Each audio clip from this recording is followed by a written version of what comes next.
Welcome back, viewers, to another episode of Questions with Matt and Mark. Mark, this week I'll go first. Okay. So I wrote this one down because I don't want to mess it up. It was a great headline, okay? So I'm going to read this one verbatim. Okay. It says, Rich Millennials to Financial Advisors, thanks for the golf invite, but you can't invest my money. And that was the headline, and we know a lot of people who are trading who are younger are getting ideas off of social media. What's your response to that? Yeah, I'm going to kind of take it in a different direction. I think, looking back at our industry over the past decade or 2 decades, it was very product focused, right? Selling investment products to people. And advisors got a really bad rap for selling products that people didn't need. It still happens today, though. And it still happens today. And I would make the argument that our industry has shifted more towards holistic financial planning that includes investments, but a lot bigger portion now is financial planning. Yeah. So people in millennial generations, I would make the argument, could use a professional's help with tax planning, or how should I pay down my student loans? Are my student loans going to be able to be forgiven if I'm in a specific job? Do I have my estate planning in order? Do I need a trust, or is just a will going to do it for me?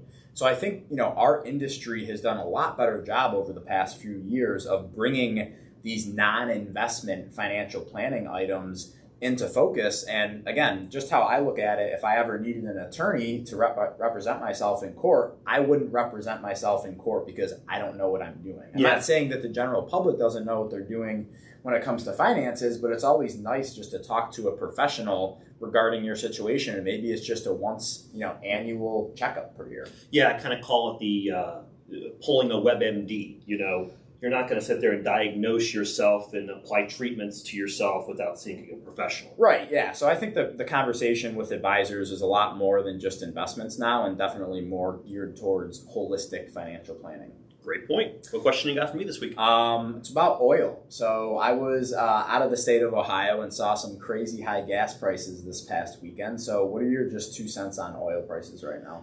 My 2 cents, viewers, is it's not going to go away anytime soon. I think a lot of policies of the new administration has caused the investment of oil companies to drill more. It's just not going to be there.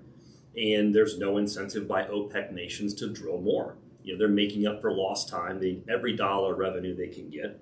So in my 2 cents, do I think it's going to go above 100? I don't, because that's when I think things could change. But I think staying in this $80 a barrel range, going to be here for some time. You just have to get used to it. Right, and it's not like we haven't been here before. It just feels a lot worse right now because we haven't been at this high level of oil in a long time. Oh yeah, I mean we had a lot higher oil prices back a decade ago at one point. And, I think I saw oil get as high as 120, 125 a barrel.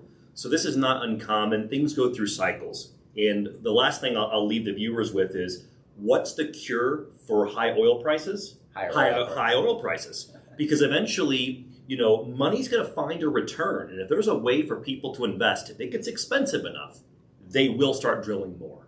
But I don't think it's going to happen in 80. It's going to take, I think, to go over 100 before a lot more money comes into that sector. My 2 cents. But yeah, be used to higher prices, unfortunately. Yeah. Okay. All right, viewers, thanks for listening to another episode of Questions with Matt and Mark. We'll check you out next week.